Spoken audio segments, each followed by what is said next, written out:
Ahí van entrando.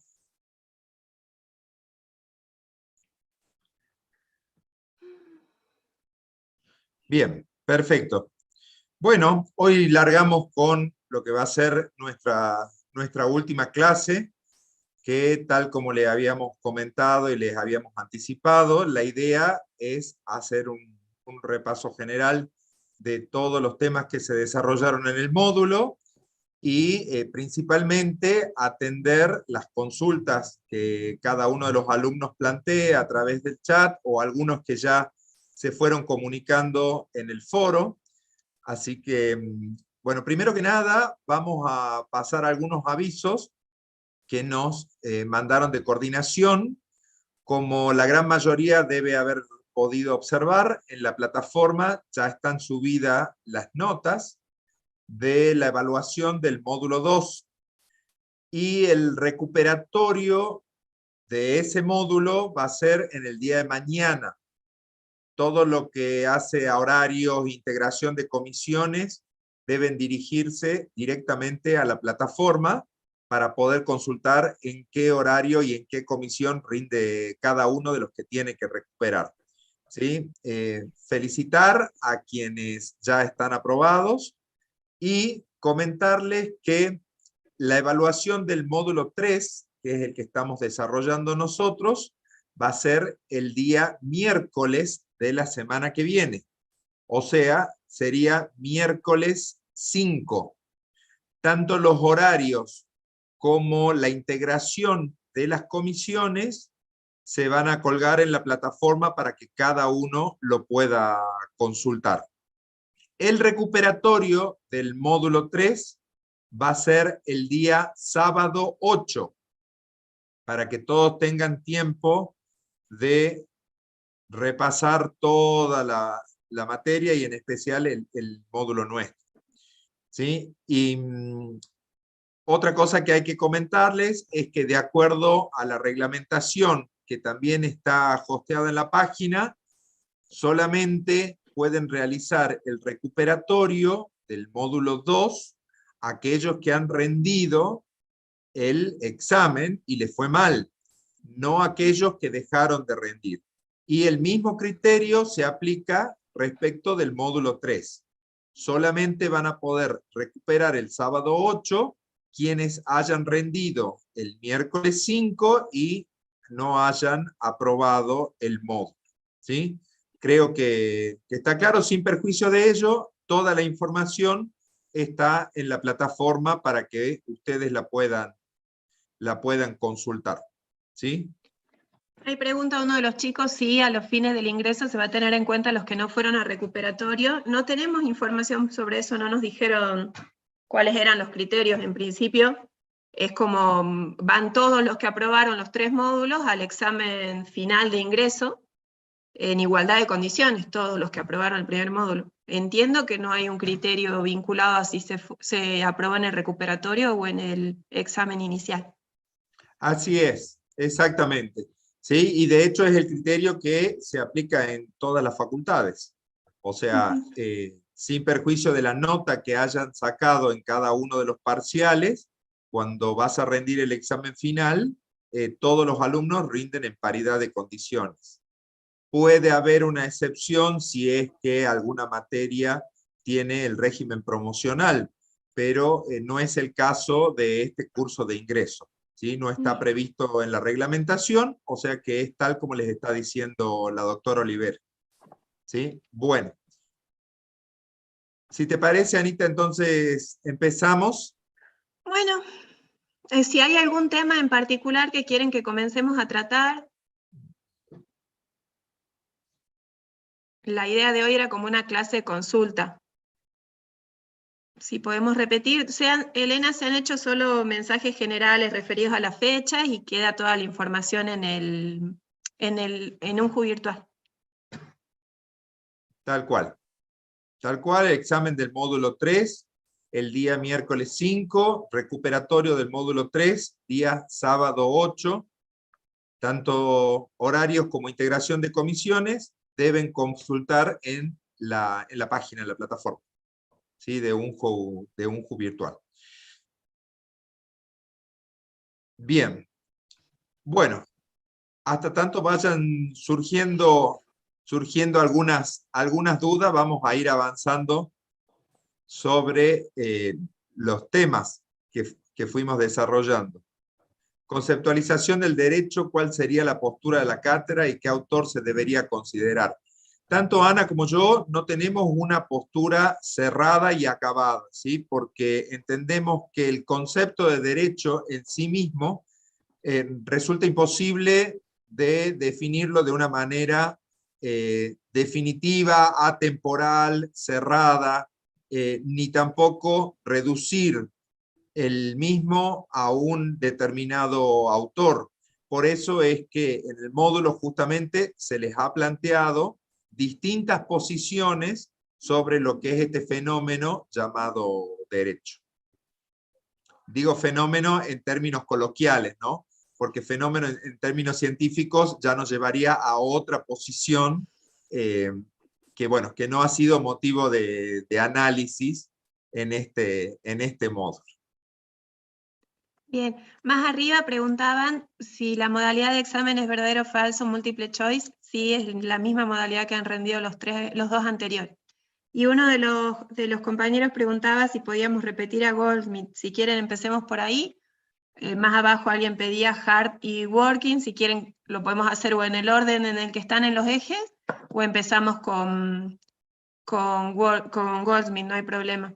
Bueno, veamos Goldsmith si quieres. Dale. Goldsmith plantea su gran aporte a la ciencia del derecho es plantear la teoría trialista del mundo jurídico. Recuerden que cuando hablábamos de Goldsmith, él se refería a mundo jurídico cuando se refería a analizar el sistema jurídico contemporáneo al sujeto que lo analiza. O sea, el contemporáneo al mismo o a nosotros hoy. Y se refería a teoría trialista del derecho cuando aplicaba sus principios a lo que ya había ocurrido en el pasado y se podía constatar a partir de tener el diario el lunes, de haber visto ya el resultado de aquel derecho más histórico, si había sido acorde a justicia, si se había logrado el fin último o no. A eso le llamaba derecho. Al sistema jurídico con el que uno convive le llamaba del mundo jurídico. Divide su teoría, por eso el nombre de trialista, en tres grandes ramas: hecho, norma y valor. Le llaman dimensiones. Entonces, dimensión sociológica es la que analiza los hechos, la conducta de los sujetos. Ahí vincúlenlo con toda la idea de conducta que habíamos visto al comienzo de los módulos, de que al derecho le interesa el sujeto en su interrelación con otros sujetos en un momento y un lugar determinado. Dimensión sociológica. La segunda dimensión, la dimensión normológica, o sea, la de la norma que pauta reparto de potencia e impotencia. Ahí repasemos un poquito. Cuando él se refería a potencia o impotencia, lo vinculaba con la idea de vida. Y decía, va a ser potencia todo aquello que dignifique la vida, favorezca la vida, beneficie, mejore. Y va a ser impotencia todo lo contrario. Entonces, dimensión sociológica, los hechos; dimensión normológica, las normas; y la tercera dimensión diquelógica, que esa la tenían que vincular con la diosa de la justicia, Dike, diosa griega de la justicia, y se refiere a la cuestión que hace al plexo axiológico, a los valores que nos permiten ponderar ese reparto de potencia o impotencia que ocurren en las otras dos dimensiones, en la sociológica y en la normológica. Él se refiere también a la existencia dentro de este sistema de tres dimensiones de sujetos repartidores de potencia e impotencia y de sujetos recipiendarios, aquellos que reciben el reparto. Dentro de los repartidores estarían todos los que de una manera u otra crean norma o aplican norma, y ahí entrarían los convencionales constituyentes, los miembros del Congreso, un juez al momento de dictar una sentencia. Repartidores, siempre en el rol de repartidores, personas humanas. En el rol de recipiendarios incluye, que lo habíamos visto ayer cuando decíamos de que era bastante evolucionada la idea para su época, incluye como recipiendario a sujetos, a cosas o objetos y a los animales. Todos estos pueden ser los que reciben el reparto de potencia o impotencia que estaba pautado en la norma y que es valorada por la dimensión diquelógica. Como para ir cerrando el uso de las 3 dimensiones en un caso concreto. Los repartidores, o sea, aquellos que distribuyen la potencia o impotencia, esa distribución puede ser autónoma o voluntaria, autoritaria o voluntaria, perdón. El reparto autoritario es cuando viene de un sujeto superior sin consultar acabadamente la voluntad del recipiendario. Y son estas normas, por ejemplo, de derecho público que no podemos dejar de lado, por autonomía de la voluntad de las partes. Eso se vincula también con lo que hablamos ayer de las características de las diferentes ramas del derecho. Y los repartidores voluntarios son aquellos que hacen acuerdos entre sí para repartir potencia e impotencia. El ejemplo más claro es un contrato. Ambos estamos en igualdad de condiciones y ambos acordamos que yo te voy a pagar un precio a cambio de que vos me cedas el uso y goce de una propiedad, y lo vamos a llamar contrato de alquiler y va a ser por un periodo determinado. Entonces, en ese caso, los repartidores actuamos de manera voluntaria. Básicamente, el punteo de Goldman más claro que pude hacer, más cortito. Estoy anotando los distintos temas bien, que buenísimo. van proponiendo en el chat. Diferencia entre el sistema continental y el sistema del common law. Ajá. ¿Sí? Cuando hablamos de sistema continental o sistema romanista, también se lo denomina de las dos maneras, o sea, es lo mismo. Esto el otro día planteaba alguien si constituían posiciones distintas. No, o sea, son distintas formas de denominar el mismo sistema, ¿sí? Algunos también al sistema del common law le llaman el sistema del precedente jurisprudencial, pero son exactamente iguales. Son los dos sistemas que habíamos visto. El sistema continental, también llamado romanista por un lado, y el sistema del common law por el otro.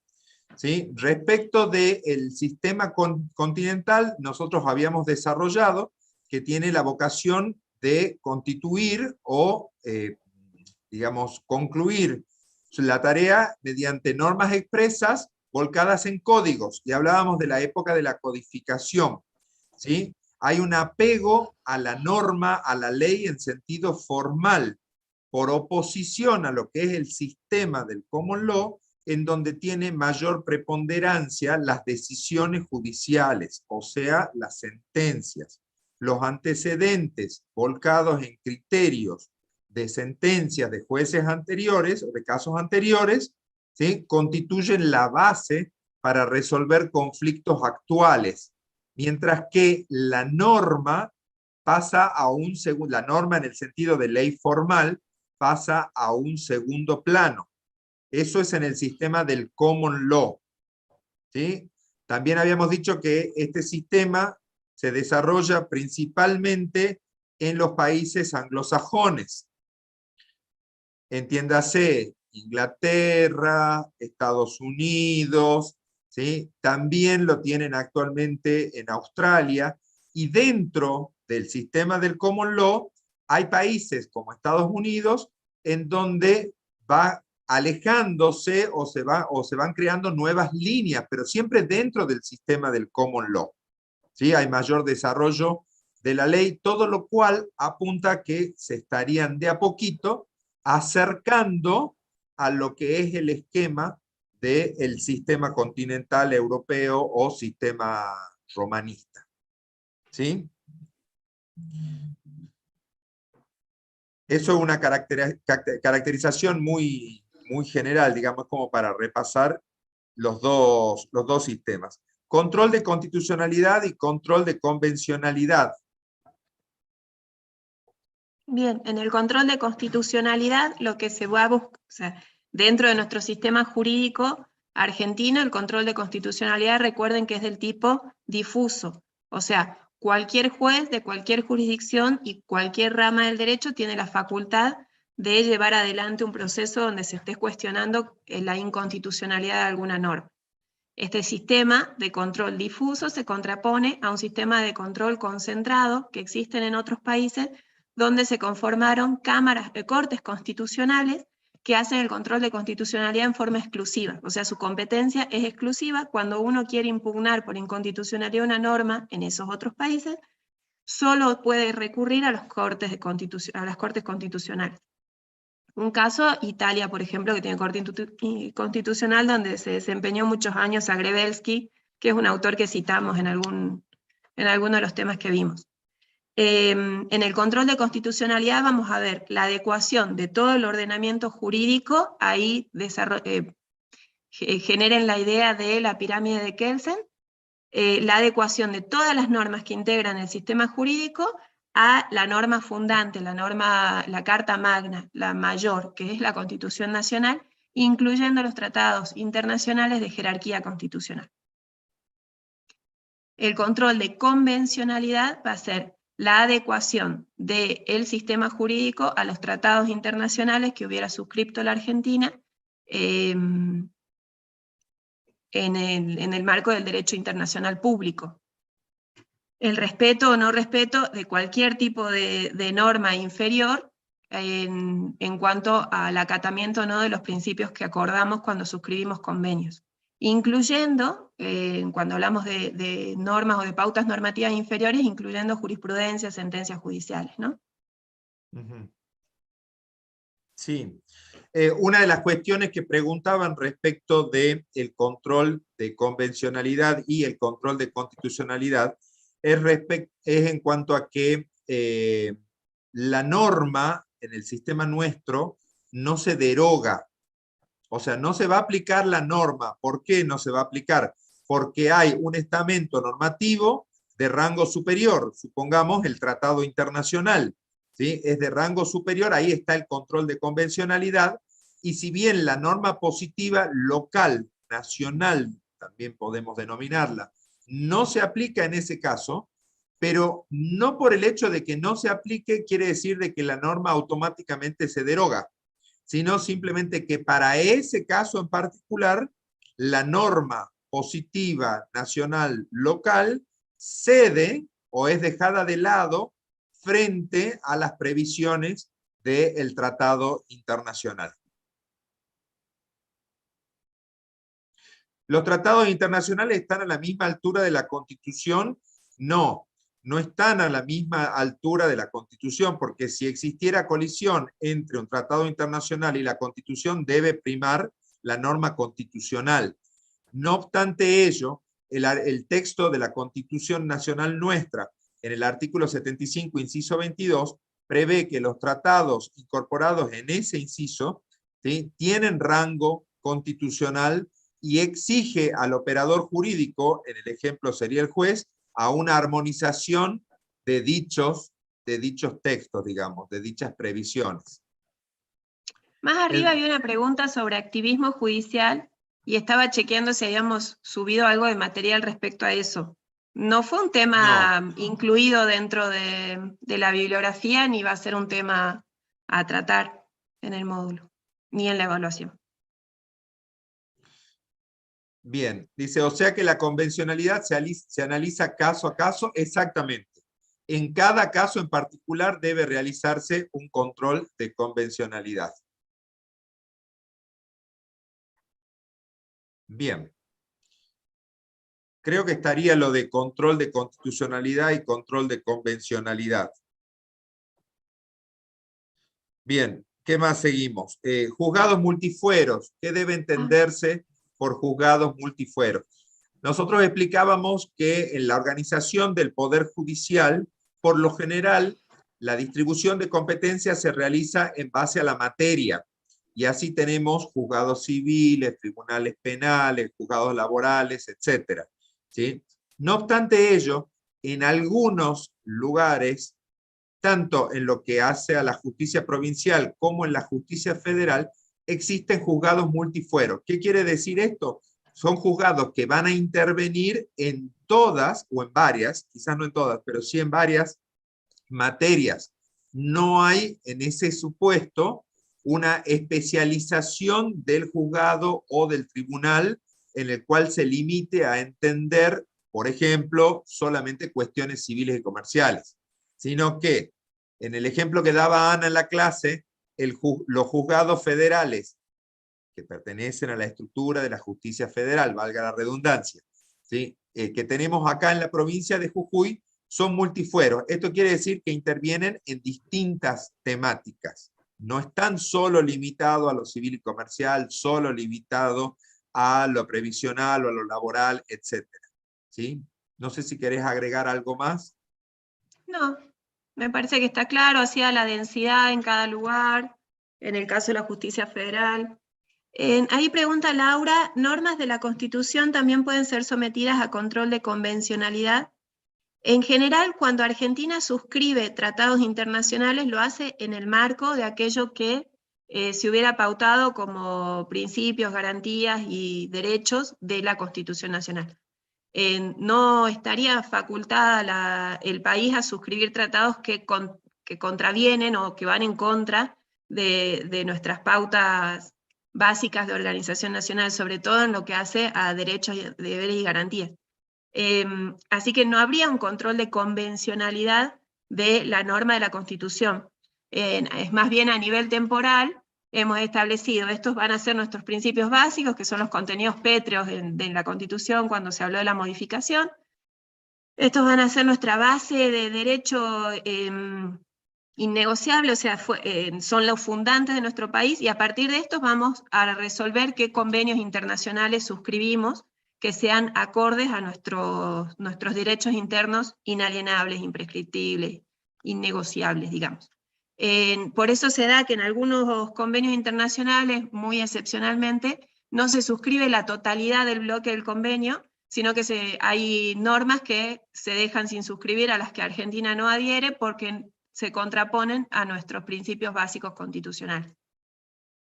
Uh-huh.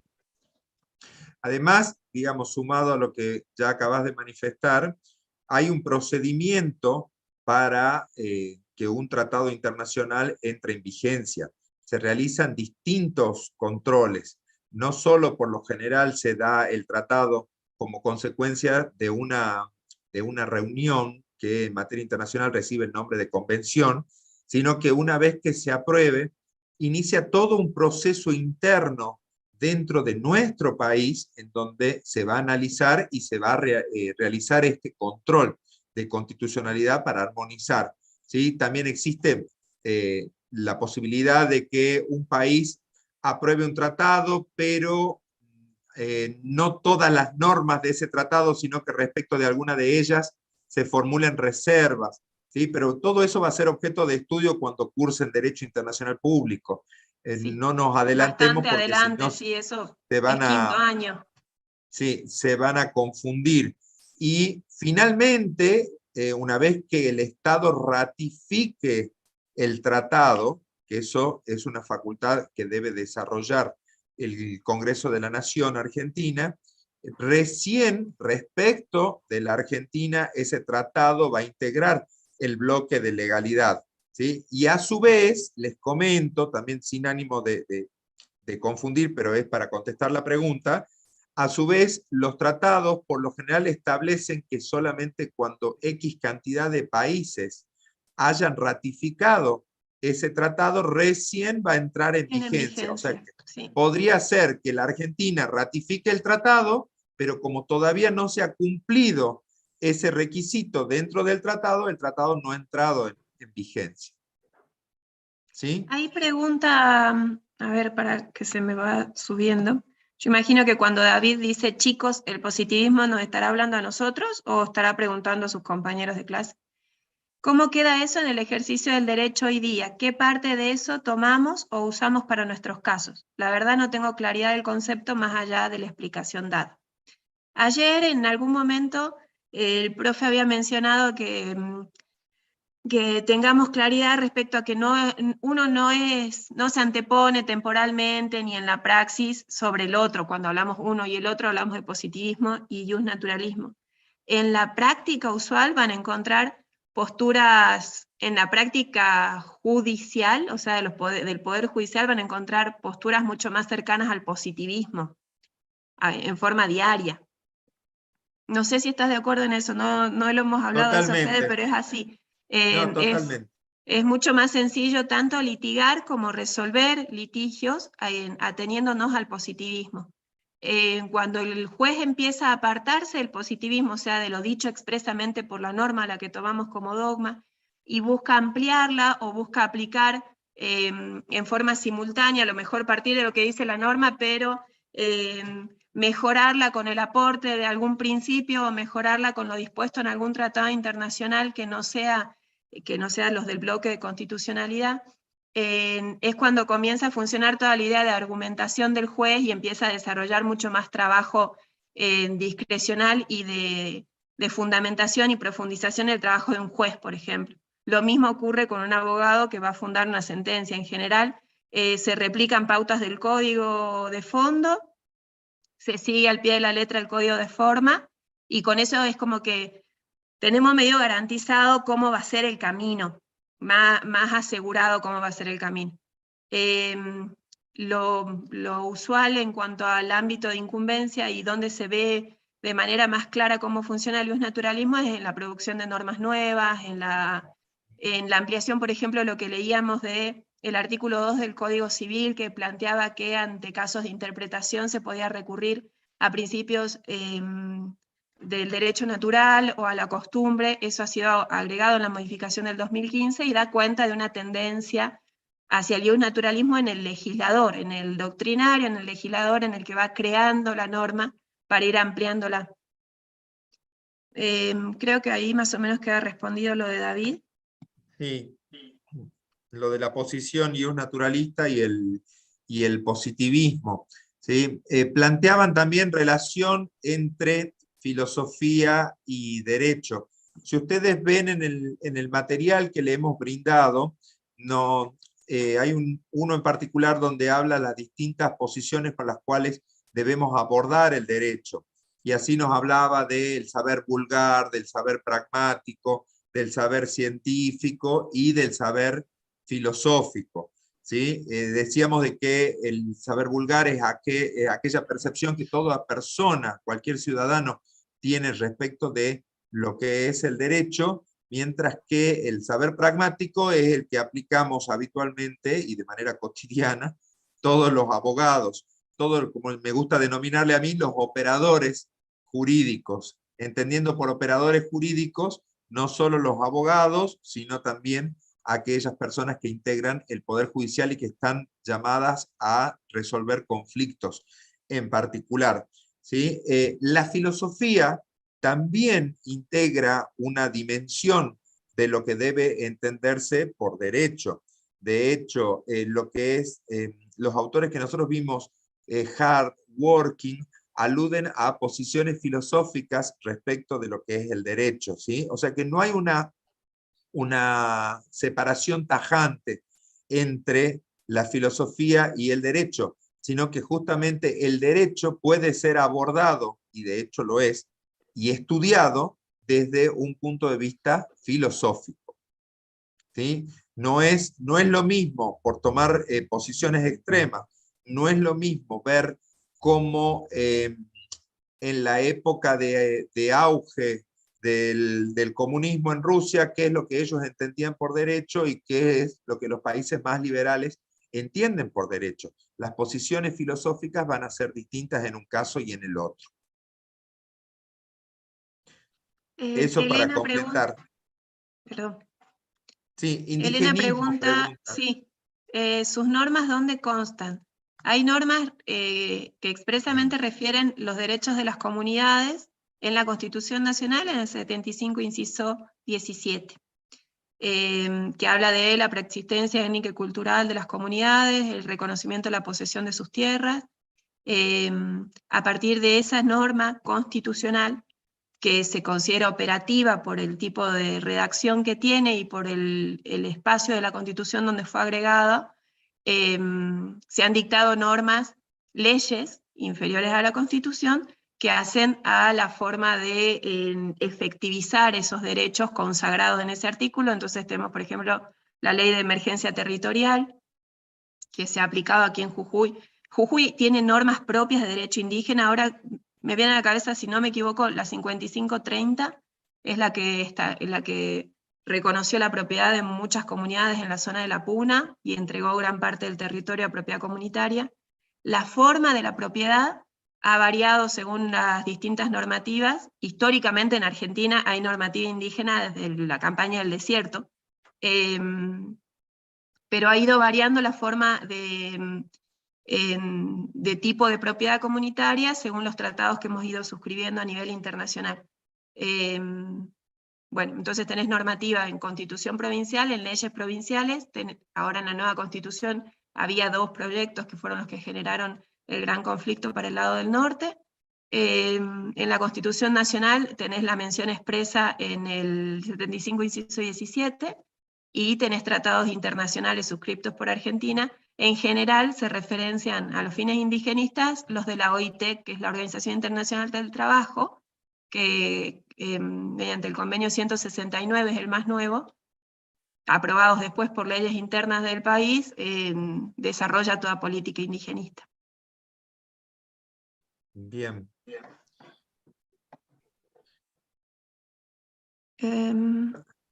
Bien, tenemos ramas de incumbencia del derecho. ¿En qué parte del material brindado está?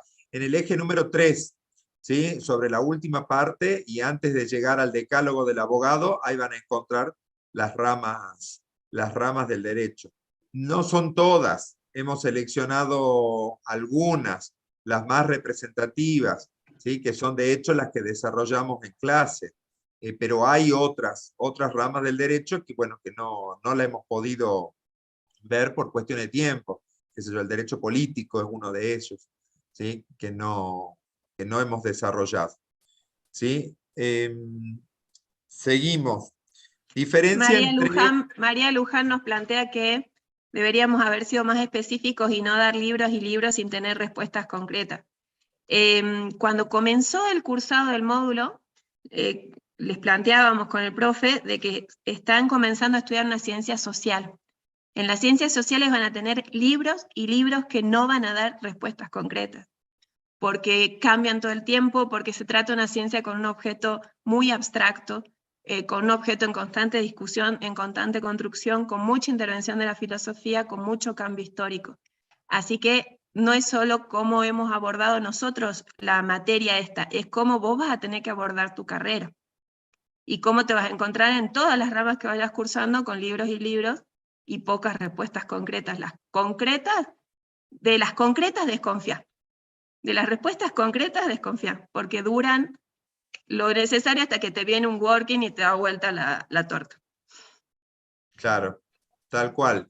Lo mismo ocurre con la pregunta que hace Mauro, un concepto en concreto de justicia, y depende de cuál sea la posición filosófica y normológica en la que te enroles.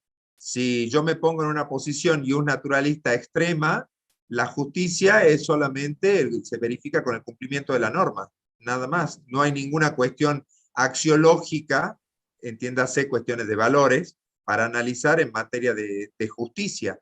En cambio, si te enrolas en una posición y un naturalista, ahí va a ser mucho más amplio tu concepto o tu criterio de lo que debe entenderse por justicia. ¿Sí? Sumado a lo que vos estás diciendo justamente, Anita, de que se trata de una ciencia social. Y desde un valor, es de un valor.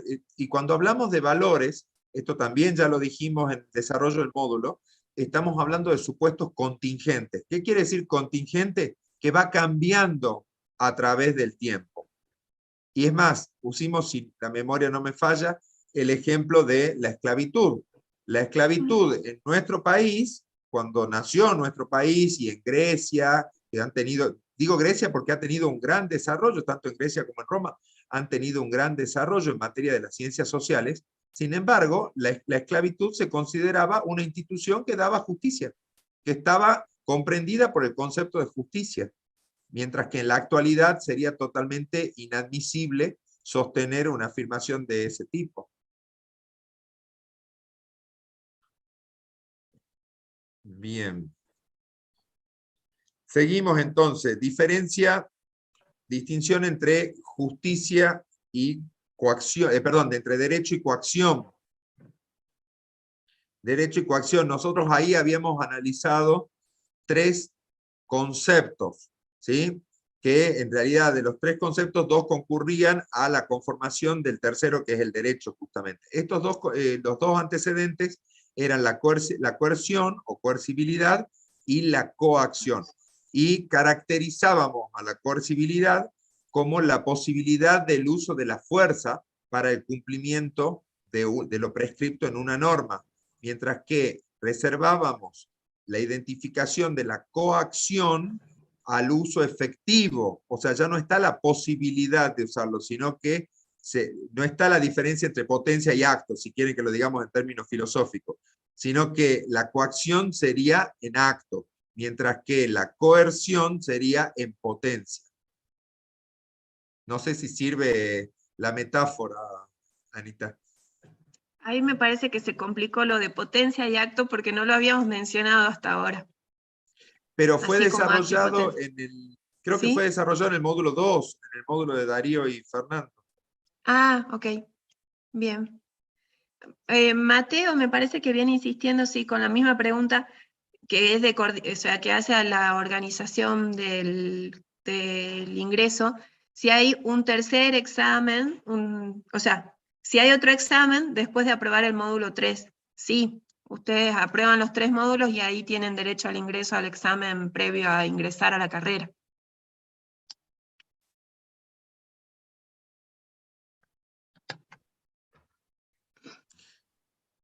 Bien, Elena pregunta, en la antigua Grecia podía la persona defenderse sola, ¿cómo se llama a esa representación? Ayer explicamos que el patrocinio letrado, o sea, la asistencia de un abogado en nuestro país es obligatoria, salvo que sea por derecho propio, o sea, que yo intervenga en mis propias cuestiones. Al yo revestir una profesión en particular, puedo ejercer mi defensa. Caso contrario, tengo que ser asistido o acompañado por un abogado. Es obligatorio. Esto es en materia judicial, ¿no? En materia de derecho administrativo, o sea, cuando yo interactúo con el Poder Ejecutivo principalmente, no es obligatorio el patrocinio letrado. Ahí sí puede ir el ciudadano y plantear su autodefensa. No hay problema.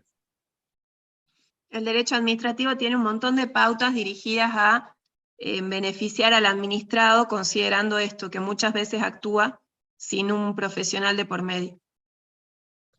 Tal cual. Bien, Hart, varios han preguntado por Hart y por Working, ¿sí? En el desarrollo del módulo, nosotros arrancábamos con esta diferencia que acabamos de repasar, coerción, coacción y derecho, ¿sí? Y hablábamos también de lo que era la corriente positivista y la corriente iusnaturalista.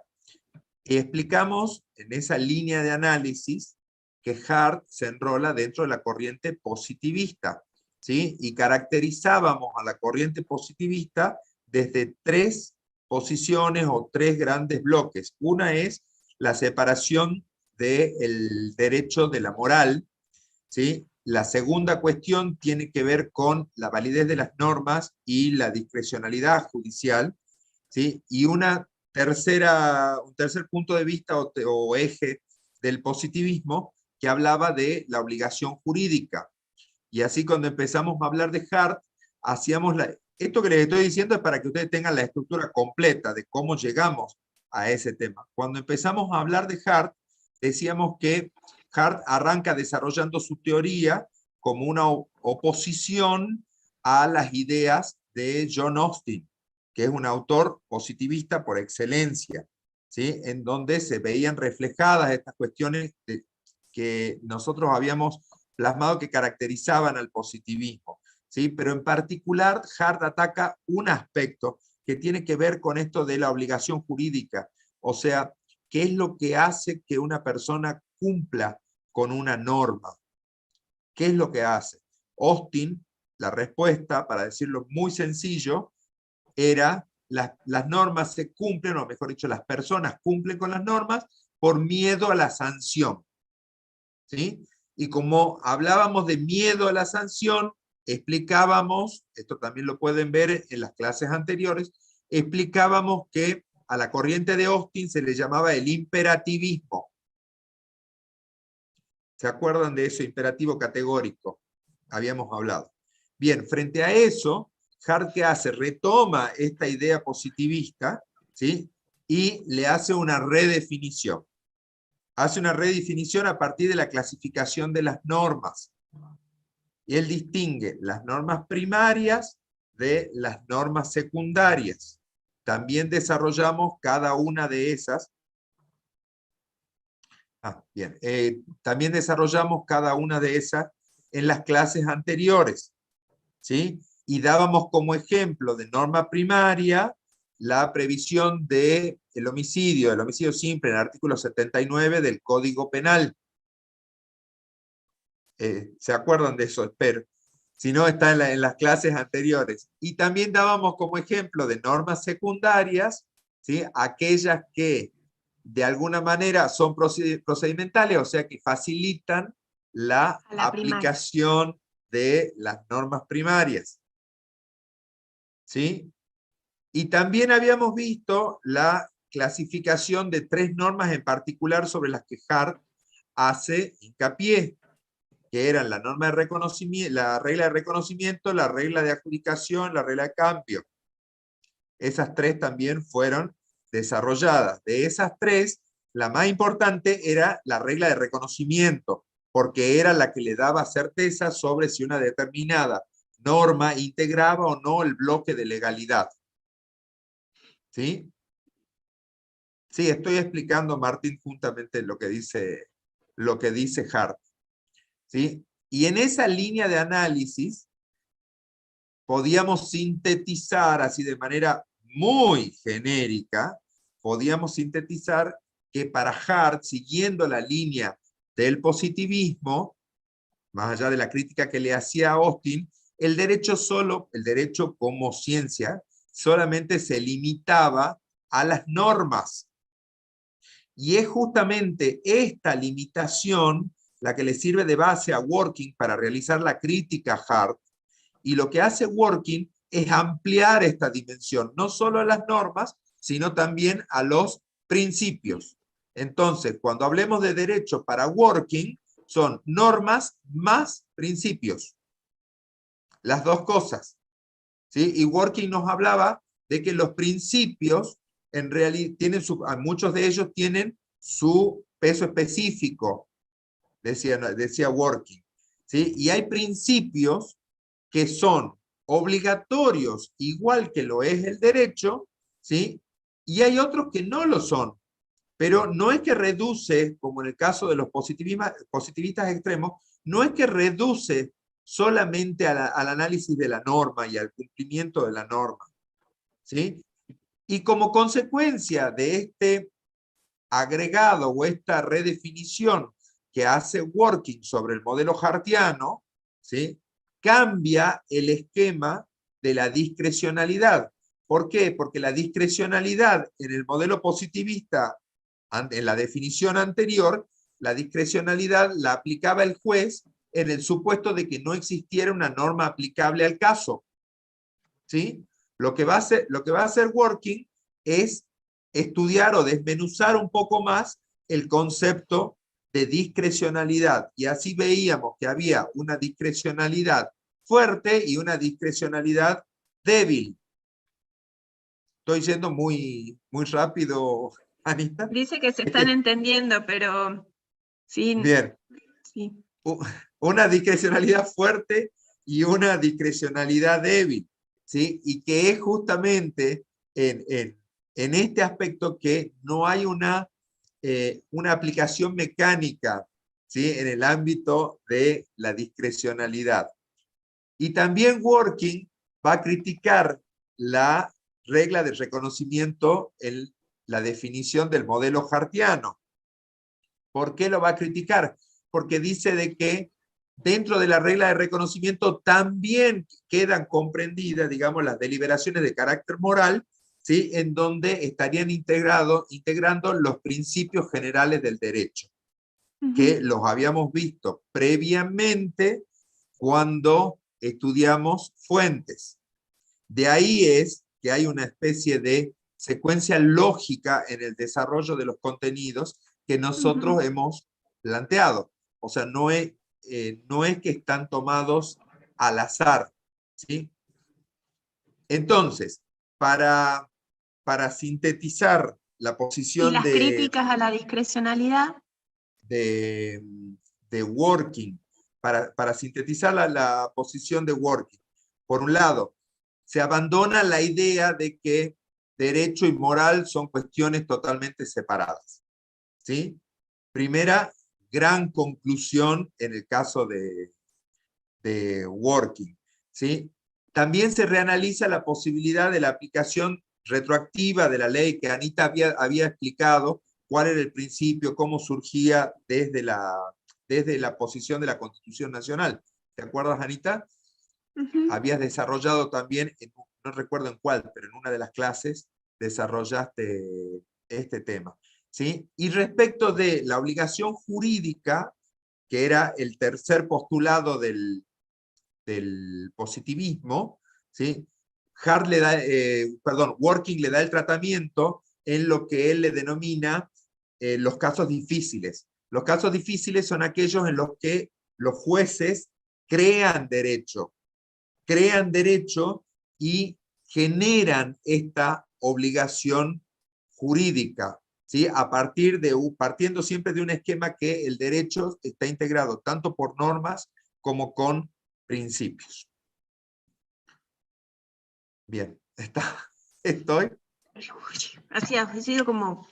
Pero igual lo pueden volver a ver. Al final los discípulos de Hart le contestaron a Dworkin, sí. Sí. Hay autores que fue complicado el proceso.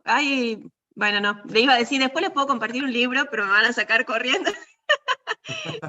Que tiene 90 hojitas nada más, donde nada es claro. Donde parten de... No hubo tiempo para que Hart desarrollara una respuesta porque falleció antes, pero se estudiaron en base a notas marginales que había hecho en su propio libro con las críticas de Working, las posibles respuestas que habría estado desarrollando, y se genera este tercer libro de como un quiero retruco de parte de Hart contra Working. Pero ahí no nos vamos a meter ya. No, definitivamente. Tomen aire, nos dice Silvina. Bueno, muchas gracias, Silvina. La verdad que ha sido una semana muy intensa para la cantidad de contenidos que había que desarrollar. Sí. ¿Sí? Bien, de los temas que yo tenía anotado, seguramente algunos se me pasó porque va muy rápido el chat, sobre el esquema de fuentes. Sobre lo de fuentes, yo les recomendaría que vean, fue en la segunda clase, creo que desarrollamos fuentes del derecho. Día 2, Ahí sí. hay dos cuestiones que quiero destacar. Primero, la distinción entre fuente material y fuente formal, entendiendo como fuente formal a la ley positiva, para seguir, que me quedé colgado con el tema anterior.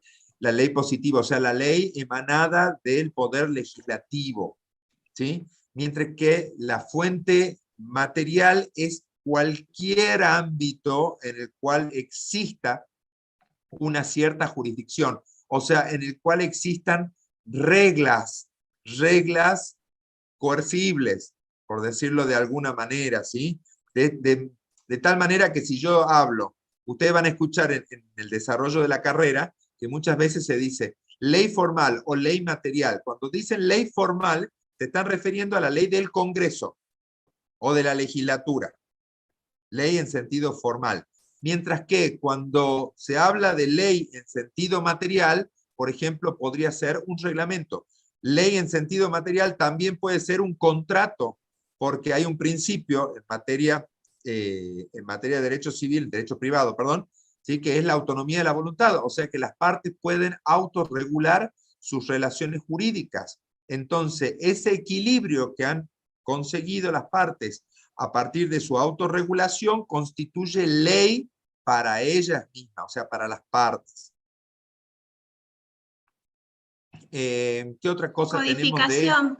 David pregunta, ¿o querés seguir con fuentes? No, creo que está, o sea, fuentes no De es... Nino, uno de los chicos creo que el disparador fue que de dónde lo leían, ¿no? Que no estaba claro o algo así. Bueno, en Nino, yo comenté, respondí eso en algunas de las preguntas del foro, que cómo suplían lo que no estaba del todo claro en las fotocopias que salieron un poco ilegibles en las cartillas.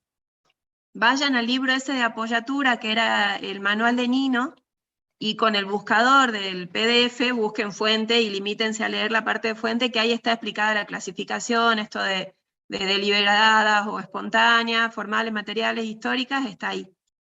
Codificación, dice David, codificación la vimos como proceso histórico cuando hablamos del código de Hammurabi, que hicimos una referencia muy cortita, después dijimos la ley de las 12 tablas, el proceso del sistema jurídico continental hacia la codificación que se vio en Roma, que fue paulatino, llegamos al código justiniano, como nosotros abrevamos de aquel sistema jurídico, el continental, adoptamos también el proceso de codificación en algunas ramas del derecho, no en todas. Hablamos de que había Hablamos del posturas... Código Civil francés, también hablamos del Código Civil francés como un ícono del como sistema fuente del código continental. de Vélez. Sí, el Código Civil francés fue una de las principales fuentes al momento de redactar el Código Civil. Tiene varias, pero las dos que se destacan siempre es el Código Civil francés y el esbozo de Freitas. De Freitas, sí.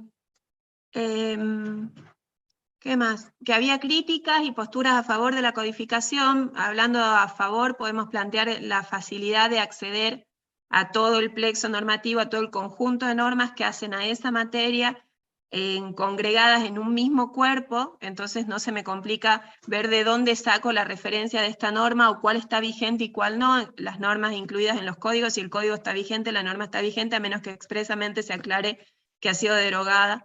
Y lo suelen tener los códigos. En el penal se da mucho eso, o en los procesales, que empiezan después a aparecer las normas de derogación parcial de los códigos, pero se van modificando con nuevas ediciones o casero. Yo trabajo con uno que tiene un montón de pegotes de las normas posteriores que han ido modificando las anteriores. La postura contra la codificación, hablamos de que existe la idea de que vuelve un poco estanco el derecho, lo que, por lo que acabamos de hablar, no se constata en la realidad, porque el hecho de que la norma esté incluida en el código no implica que no sea modificable, de hecho se modifican todo el tiempo. No sé en qué otro tema vimos código. No, cuando hablamos de fuente y cuando hablamos de los sistemas, ahí vimos código. ¿Sí? Una pregunta, dice, ¿qué alcance tiene nuestro título? Porque tuve un familiar preso en La Paz, Bolivia, y no valía al abogado argentino. Tal cual, no solo que no va a valer el título, sino que hay que distinguir dos cuestiones. Una es la certificación académica, que te la pide la facultad, en donde dice que has terminado de cursar y que sos abogado. Pero para realizar ejercicio profesional a esa certificación académica que te da la universidad, le tenemos que agregar la matriculación. La matriculación forma parte del poder de policía de asociación en cada una de las provincias, ¿sí? Entonces, yo soy abogado matriculado en la provincia de Jujuy y además tengo matrícula federal. Entonces, en cuestiones federales puedo intervenir en cualquier lugar del país, en cuestiones federales, pero en lo que hace a la justicia ordinaria, que explicamos ayer, a qué nos referimos con justicia ordinaria, solamente puedo intervenir en la provincia de Jujuy. No lo puedo hacer en otros lugares como Salta, Córdoba, etc. ¿Sí? Bueno, ¿qué más Sí, vamos tenemos? a dar una clase extra el día antes del examen. No, esta es la clase extra. Claro.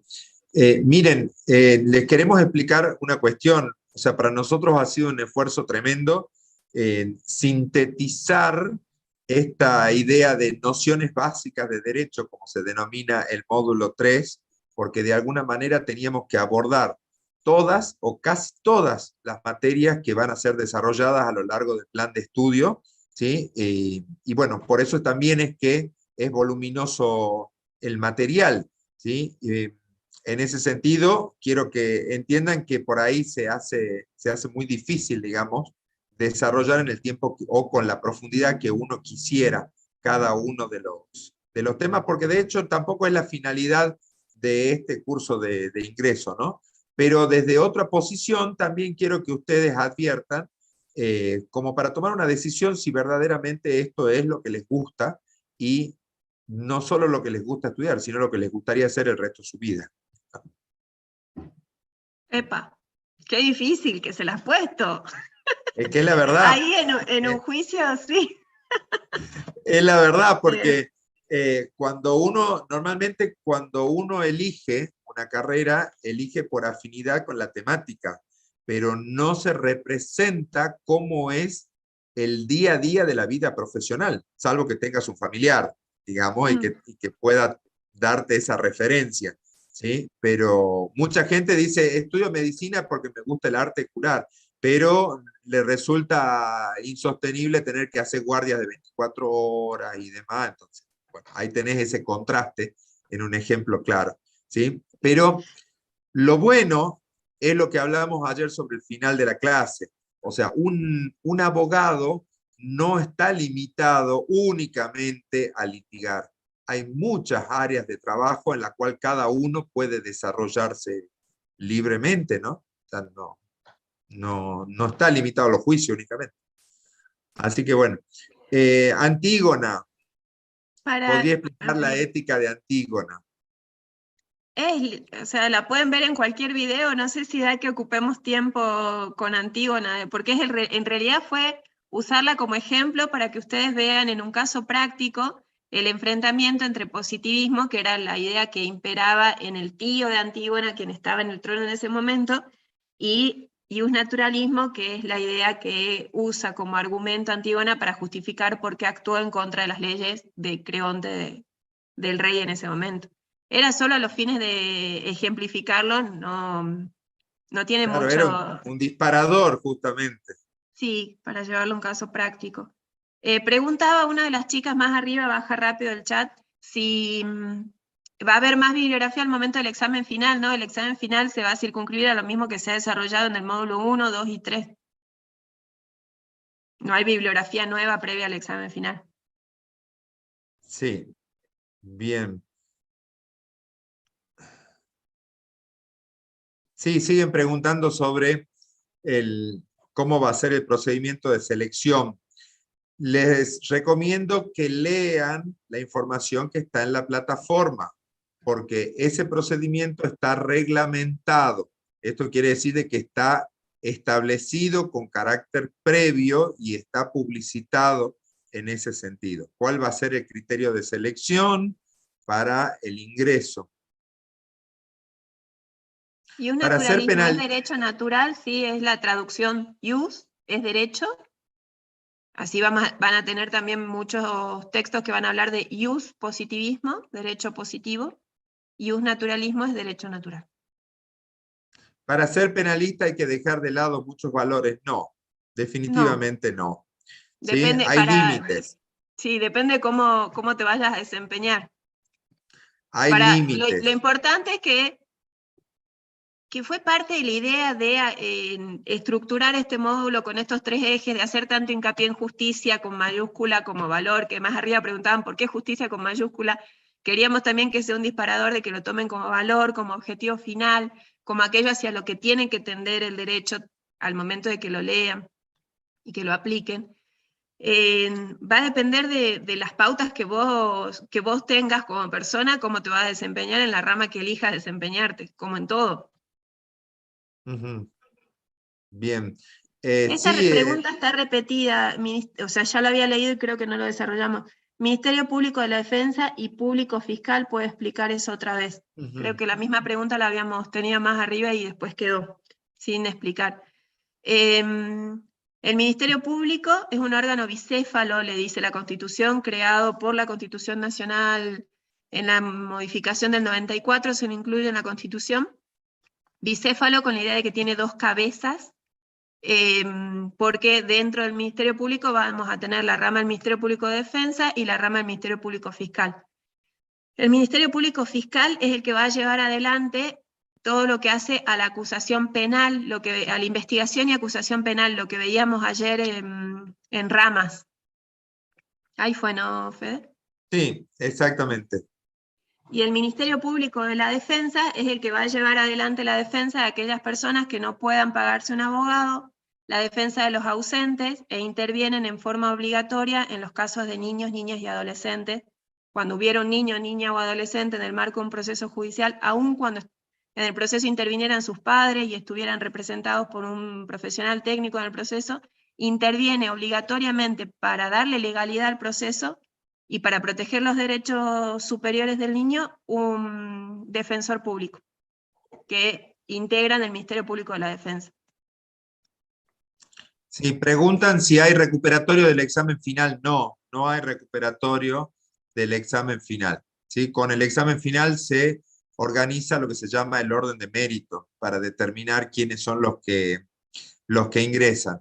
En la mediación y el arbitraje, el mediador es el abogado defensor.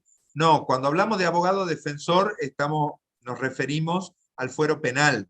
Si bien también existe dentro del fuero penal la posibilidad de la conciliación y la mediación, así lo prevé nuestro Código de Procedimiento, pero no estamos hablando técnicamente del ejercicio de una defensa.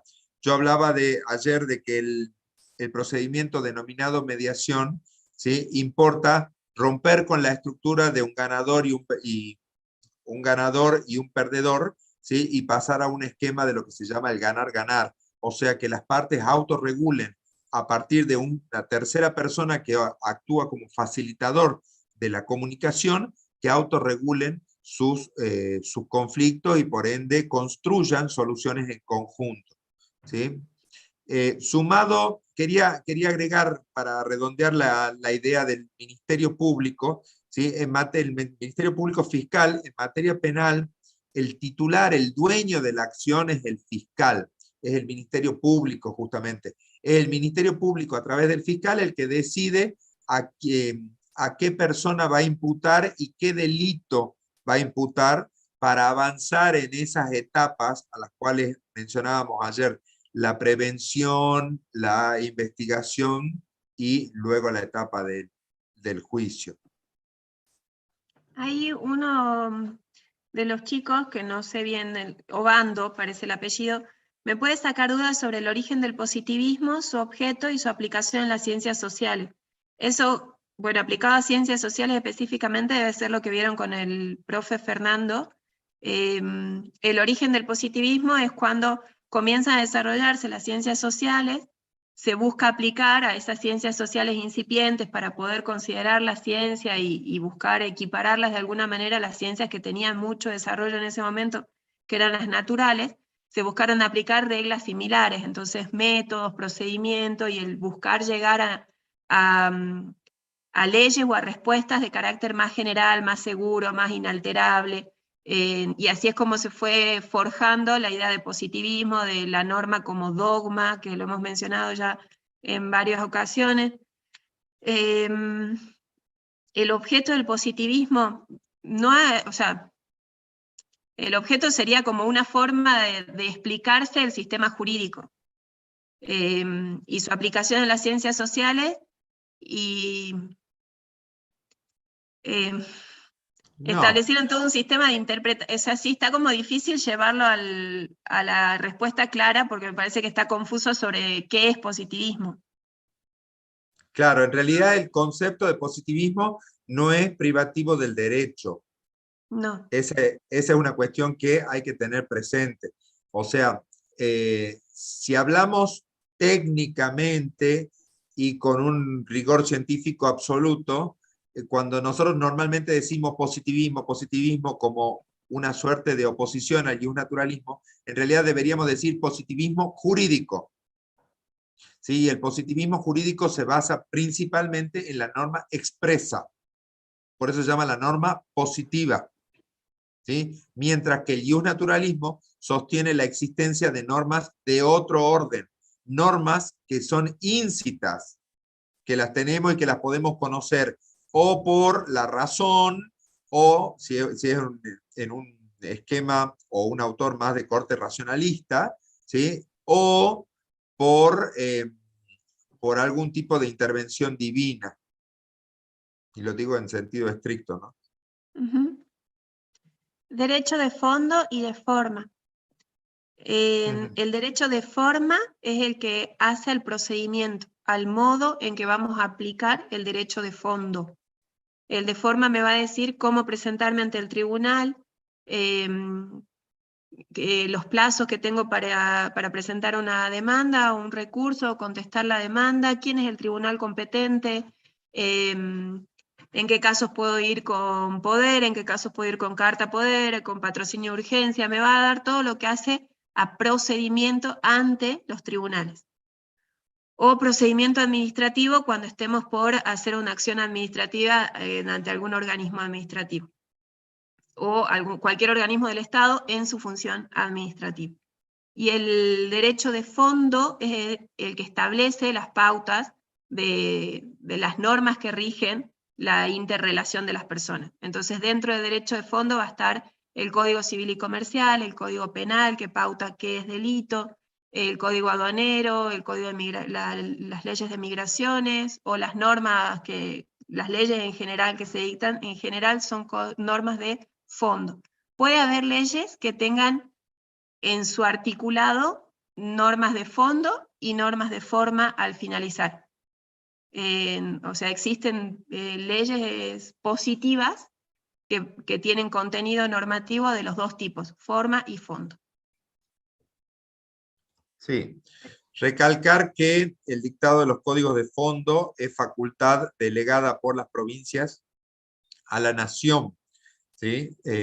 Al Congreso, porque en realidad los códigos son leyes, ¿sí? Los conocemos como código penal, como código civil, pero en realidad son leyes dictadas por el Congreso de la Nación. Mientras que los códigos de forma, que son principalmente los códigos de procedimiento y las leyes procesales administrativas, ¿sí? Al ser reservadas por las provincias, difieren entre unas y otras. Cada provincia tiene su propio código de procedimiento civil, su propio código de procedimiento penal, su ley procesal administrativa, etc. El código procesal civil sería de forma, ¿sí? Sería de forma. Y, insisto, difiere en cada una de las provincias. Mientras que el código civil, ya no procesal, sino civil, es igual para todo el país. A ver si lo llevamos a algo práctico para que no nos mantengamos la duda con esto.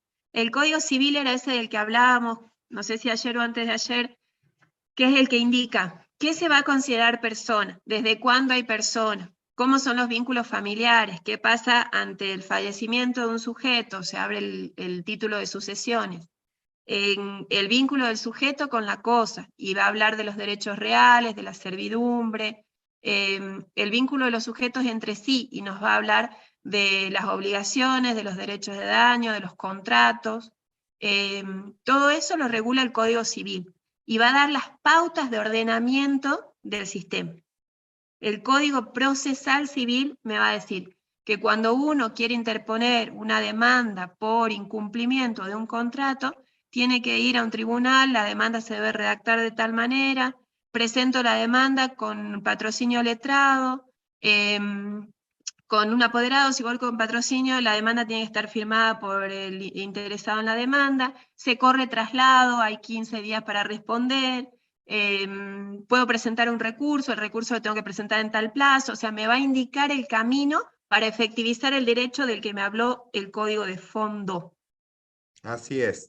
Naira pregunta, ¿las normas de fondo pertenecen al derecho público? No, no necesariamente. Digamos, si es un código penal, será derecho público. Pero si es un código civil, que también es una norma de fondo, estamos en el ámbito del derecho privado, ¿sí? No es esa el objetivo de la clasificación en normas de fondo y normas de forma. ¿Cuál es la función de un tribunal criminal? Yo les expliqué ayer que, para decirlo de manera muy genérica, el proceso penal se divide en 3 fases o 3 etapas. Una que denominábamos la prevención, que normalmente se desarrolla en el ámbito de la policía, porque nuestra provincia no tiene policía judicial. Una segunda etapa que es la investigación penal preparatoria, y una tercera etapa que se le llama normalmente del juicio. Bueno, esa tercera etapa, una vez que la causa ya ha sido elevada mediante una resolución específica que se llama auto de procesamiento, una vez que ha sido elevada a juicio, el tribunal criminal es justamente el que va a tener la facultad de juzgar si tal o cual persona cometió el delito por el que se le acusa. Pregunta Martín si Código Civil es derecho privado. Sí. Sí. Sí, ¿qué más tenemos?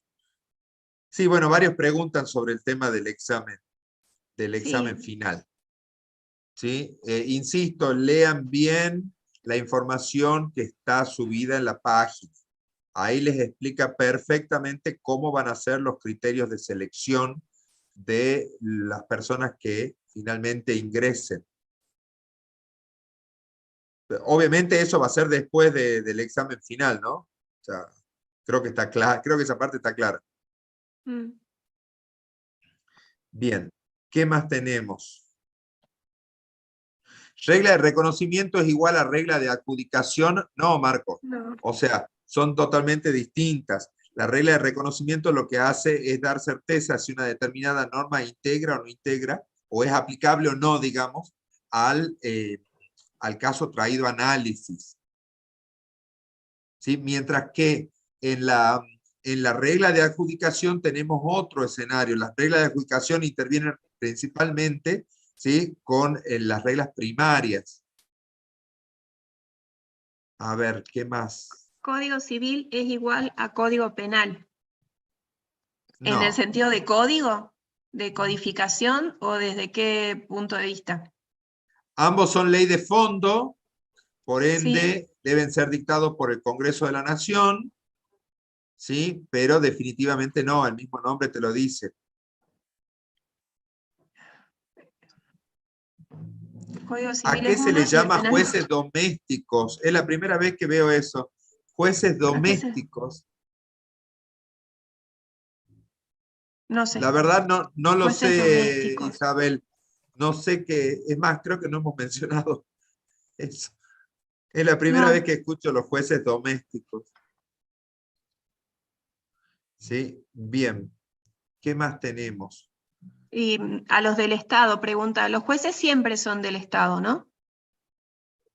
Son el tercer órgano, el tercer poder del Estado. Jueces Sí. domésticos, ¿se referirá a la idea de jueces locales? No es un término que se suele usar, pero a lo No. mejor se referencia a eso. No es un término que nosotros vayamos a usar tampoco. Claro, en la misma idea estoy, Luis, que a lo mejor se refiere a los de justicia ordinaria, a los locales o propios de la provincia.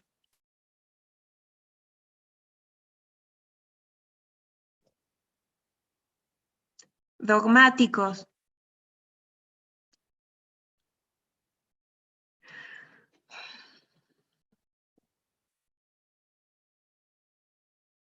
Sobre nuestros honorarios. Ya quiere cobrar honorarios, David. No sé si se refiere a los tuyos o a los suyos. ¿Cómo es eso? ¿Cuándo acordamos con el cliente? No me quedó claro en la primera clase con los profes anteriores. Bueno, es totalmente ajeno al módulo. Nosotros no tratamos el tema es más, preferiríamos que todos terminen siendo abogados, no de los litigantes, sino de los otros. Sí, una pregunta que nos había quedado anterior era respecto de si un abogado, si se puede sancionar a un abogado. Sí, se puede sancionar a un abogado El desde código de ética. distintas posiciones. La primera es la que desarrolló la doctora Clapier en el módulo 1, cuando explicó la estructura del Tribunal de Ética como un órgano dentro del Colegio de Abogados, ¿sí? Pero también los jueces tienen el poder de corrección, ¿sí? Sancionar a un abogado por algún incumplimiento o por una inconducta, puede ser una Sí. inconducta procesal, una inconducta en una audiencia, o sea, No es también tan existe. común. ¿Vos lo Sí, has no es visto? habitual, pero sí No, existe la posibilidad. sí. Em, mm, ¿La ley de fondo solo está en el Código Penal y Civil? No. Es No. ley de fondo toda la que regula la relación que no se refiera a procesal. Entonces vamos a tener ley de fondo en una ley básica de la Cámara de Diputados, va a ser ley de fondo si regula la relación interpersonal o alguna cuestión entre vínculo entre el sujeto y la cosa, o que haga al modo de relacionarse, al establecer repartos de potencias o impotencias, o yendo a lo que ya hemos visto, es eso. Están entre las leyes de fondo el Código Penal y el Código Civil, pero también hay la Ley de Procedimiento Administrativo tiene materia de fondo y tiene materia procesal, el Código Minero tiene materia de fondo, la Ley de Contrato de Trabajo, la Ley Laboral, la de Seguridad Social, son en general básicamente de fondo. Bien, preguntan por derecho aeroespacial, Anita. Ayer lo vimos así muy por encima, hablábamos de la Comisión Nacional, la CONAE. No profundicen más que eso que hablamos ayer, o sea, es de las nuevas ramas de derecho, no está muy desarrollada dentro de nuestro país en general. A nivel internacional se han suscrito tratados, Argentina ha participado de la suscripción, y todos se orientan a ideas de cuestiones en beneficio común de la humanidad, o la utilidad general para toda la humanidad de eso que se ponga a orbitar más allá del territorio terrestre. Entonces, por ejemplo, se han asumido compromisos de que de las tomas de imágenes generadas por satélites, independientemente de la bandera del satélite, o sea, del país del cual el satélite haya sido disparado, que las tomas de imágenes puedan ser compartidas con distintos países de manera de actuar ante sequías o geoposicionar cuestiones que sean de interés internacional. Se habla de reducir los residuos que están en el espacio exterior en general. El aeroespacial por ahora se refiere a eso, más bien a una cuestión de derecho internacional público, obviamente, y cómo regular para bien de toda la humanidad el uso de ese espacio exterior. Dos cuestiones, Anita. ¿Sí? Sí. En primer lugar, respondiéndole a Ale28, creo que era, pues ya se fue para arriba. ¿Subió? ¿Sí? Pregunta si, cómo funcionan los códigos en relación a la Constitución Nacional. ¿Sí? Para eso tenemos que aplicar el concepto de la estructura de la pirámide kelseniana. Habíamos dicho que en la parte superior está la Constitución, o sea que, y también dijimos, y repetimos hoy, que los códigos en definitiva son leyes. Entonces, al ser leyes nacionales, su ubicación jerárquica en este esquema piramidal es por debajo de la Constitución. No están en paridad con la Constitución. ¿Sí? Es importante aplicar el concepto que vimos de fuentes y la estructura de la pirámide. ¿Sí? Siguen con el tema de los jueces domésticos, que la verdad no sé a qué se refiere. Esa idea del abogado que litiga era, de haber habido un error ahí al escribir, el abogado que juzga y el que asesora, era lo que planteamos ayer de ampliar la idea del abogado, no transitar la carrera pensando que el objetivo es solamente agarrar casos para ir a disputarlos en tribunales, sino tener este análisis más propio de los tiempos actuales, que muchas veces es más trascendente el rol previniendo el conflicto, generando buenos contratos a los fines de que no surjan las responsabilidades posteriores. Ayer hablamos un poco sobre esto que es interés de las empresas y de las sociedades comerciales, evitar el litigio, evitar las demoras y los costos de ese tipo de litigio. Entonces, a veces es más el rol de asesorar que el de llevar a litigio. El que juzga y el que asesora, bueno, el que juzga estábamos hablando del abogado en el rol de juez. Pero es solo para que vean distintas posibles ramas de incumbencia. Las preguntas van a ser variadas, van a ser de temas diferentes. Eso, hasta donde entiendo, nosotros elaboramos todas las preguntas y el sistema donde ustedes rinden es el que mezcla las preguntas, así que sí, imagino que van a ser variadas. En la época de la dictadura también funciona la Constitución. En la última dictadura se dejaron sin efecto muchos de los artículos constitucionales, se dictaron muchas de las normas de facto. Es llamativo que a los que en esa época cursaron derecho, tenían derecho constitucional, y si ahora lo están sintiendo abstracto al tema, imagínense ellos, los que cursaron derecho en la época del proceso y que tenían derecho constitucional y leían una constitución, estudiaban una constitución que no tenía aplicación real durante ese proceso. No, se dejó de lado el marco normativo, por eso se llamó gobierno de facto, gobierno de hecho, no fue un gobierno de derecho. Tanto en la forma de asumir, de llegar al poder, como en la forma de desempeñarse en el ejercicio del poder.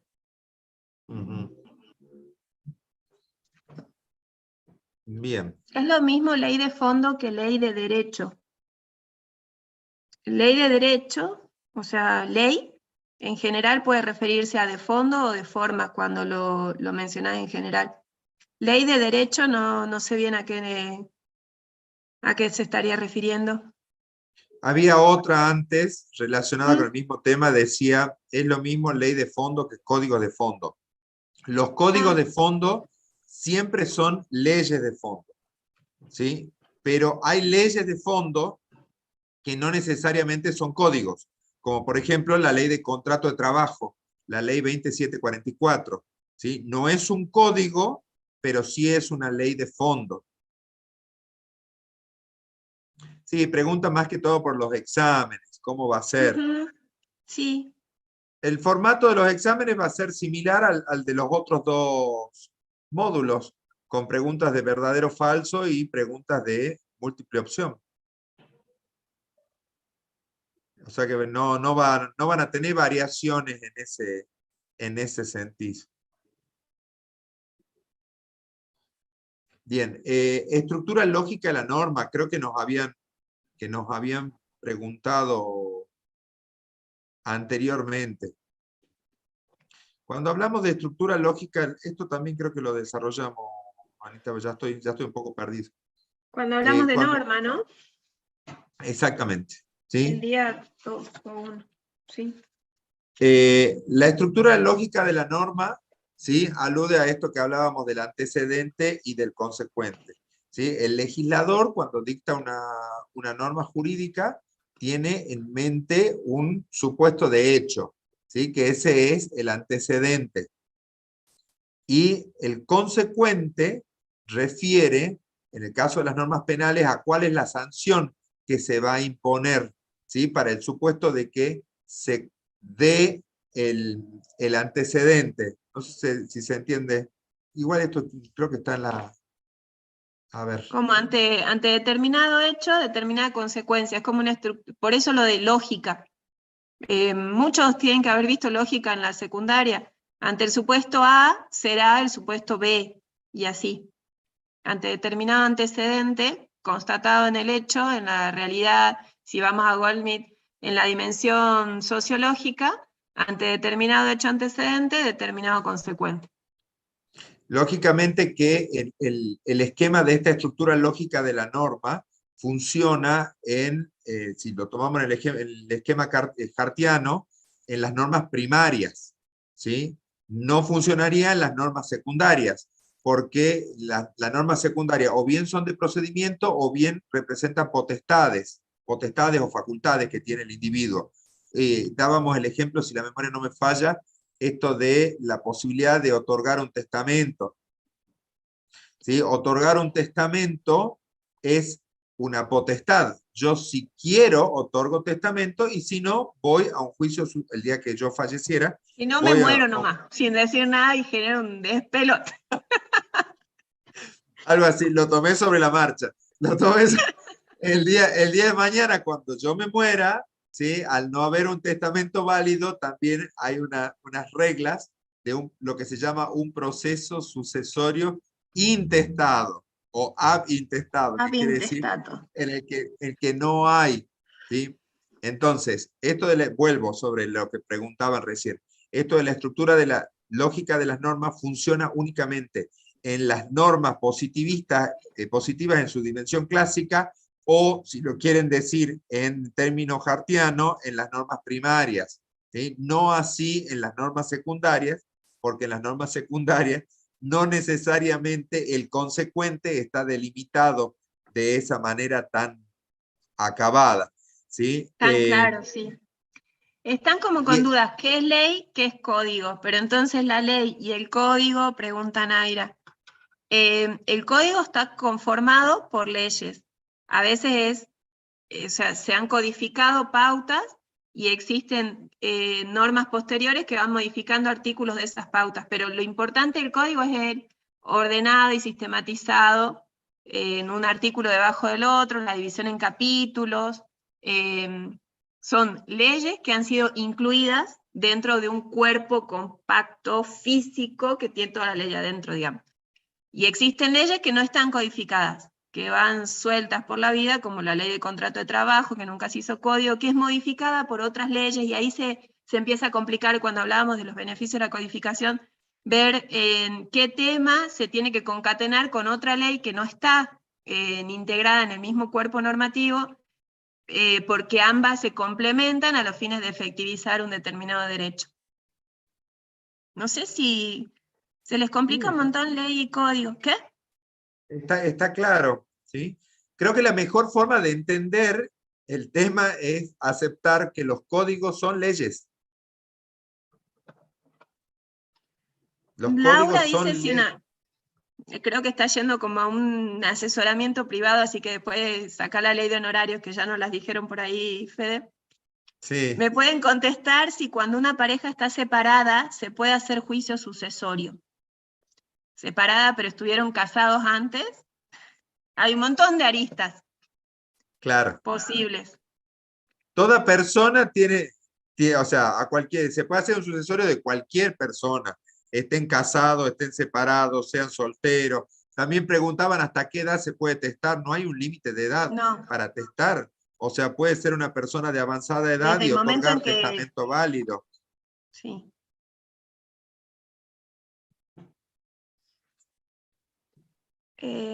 No sé, nos queda media horita. Estructura de la justicia ordinaria. Es de Sí, lo que hablamos ayer. Nuestros modelos de tal cual. derecho en Argentina se basan en los acuerdos internacionales o tenemos un modelo propio de derecho en nuestro país. No, tenemos un modelo propio de derecho en nuestro país y además, a partir de la globalización, de la necesidad de interactuar con otros, de la vecindad territorial con los que son limítrofes, se hacen convenios con otros países. Un minuto, Anita. Un Sí. minuto. Continúa, yo ya entro Ah, nuevamente. ok. Bien. Si se basan en, bueno, eso, sí, existe un modelo propio de derecho y además a partir de este modelo propio de derecho hacemos convenios con otros estados. Los convenios internacionales pueden ser de tipos muy variados, lo hablábamos también. El que acabamos de mencionar cuando empecé a hacer este relato, que es en cuestiones territoriales, hemos tenido, casi llegamos a una guerra por cuestiones territoriales, pero muchos se han acordado por convenios. Cuestiones de libre comercio, zonas francas, y después todo lo que hace ambiental, a derechos humanos, a pactos civiles y comerciales, a pautas básicas de derechos ciudadanos, pero todos en el marco de lo que fija, pauta como políticas generales y de base nuestro sistema jurídico propio. Leyes que van mutando con el tiempo serían los códigos. Todas las leyes, como son las leyes serían, cuando ustedes hablan de leyes, aquí se están refiriendo a la norma positiva, ¿no? Entiendo. O sea, Sí, aquella que ha sido plasmada por escrito. Como las leyes son otro modo de expresar el derecho. Y volviendo a cuando comenzamos el módulo, el derecho como ciencia social muta todo el tiempo. Entonces, las leyes muchas veces van a receptar esa mutación que se ha dado en el ámbito sociológico y van a buscar plasmarla, y otras veces van a ir como adelantándose a los hechos y regulando cuestiones que esperan ocurran en un futuro inmediato, pero son siempre mutables, son siempre vinculadas a la realidad social, cultural del país donde se dictan.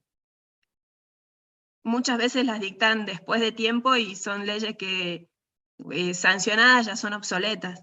Es lo que nos pasa hoy en día con todo lo que hace a tecnología, inteligencia artificial, formas de vincularse económicamente. Las leyes están quedando bastante atrás respecto a lo que las leyes positivas escritas están quedando bastante atrás respecto a lo que está regulando el derecho en realidad hoy.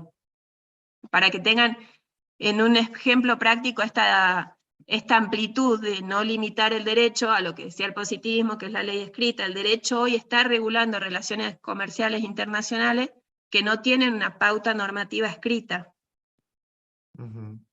Control de constitucionalidad solicitan. Ahí les vamos a sugerir de que tomen el texto de, no solo de la cartilla, sino del artículo 31 de la Constitución Nacional para guiarse sobre lo que explicaba Ana al comienzo de la charla de hoy, que tenemos el sistema difuso en la República Argentina.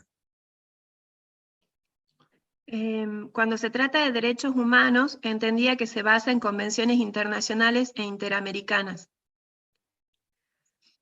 Sí, el mayor desarrollo de pautas de derechos humanos y la actualización está en los tratados internacionales hoy, pero nuestra constitución fue una constitución del tipo neoconstitucionalismo con mucha base humanista, ¿no? O sea, la constitución, incluso la original, tenía mucha pauta de derechos humanos, no se los llamaba así todavía, pero sí, todos somos iguales ante la ley, no hay en ella fueros personales ni título de nobleza, nos dice la Constitución, a todos los hombres del mundo, tiene una base humanista muy importante. Y la jujeña también. Sí, totalmente. Positivismo y un naturalismo. Ya se me están acabando los ejemplos de positivismo. A ver, vuelvo sobre las ideas centrales, ¿sí? O si querés yo desarrollo uno y vos desarrollás el otro, como vos prefieras, bueno. Anita. ¿Sí? La idea central del positivismo, y para decirlo en lenguaje técnico, el positivismo jurídico es la norma expresa, la norma positiva, la norma que surge o que emana del poder legislativo, sea esto a nivel nacional o a nivel provincial o incluso a nivel municipal a través de los consejos deliberantes. ¿Sí? Las normas que emanan de ahí también son derecho positivo, por eso se habla de derecho positivo o positivismo jurídico. ¿Sí? Hablábamos de que lo importante es el cumplimiento de la norma, la obligación jurídica de cumplimiento. Y a su vez, otro de los postulados del positivismo es la separación tajante entre el derecho y la moral. Todo lo cual nos lleva al concepto este de la validez de la norma, ¿sí? Y de la discrecionalidad que tiene el juez al momento de resolver un caso en particular, ¿sí? En un supuesto de laguna del derecho, o sea, cuando no hay norma expresa. Y ahí lo volví a sintetizar cada vez más comprimido. Mientras que el naturalismo lo que nos va a plantear es que el derecho excede la norma positiva, que en esto, referenciando a Antígona, hay derecho que estaba antes de la norma positiva, que rige hoy y que regirá después de que la norma positiva deje de regir, que son las pautas generales, los principios generales del derecho, las ideas naturales que tienen todos los hombres con sí, en sí mismos, que pueden cambiar culturalmente, irse modificando, pero son comunes a la sociedad en determinada época. La idea es que hay derecho más allá de la norma escrita, que se puede recurrir a los principios generales del derecho en pos de solucionar un conflicto, que se puede recurrir a los valores en pos de solucionar un conflicto, y donde lo vemos más claro a la presencia del positivismo en normas internacionales, es muy común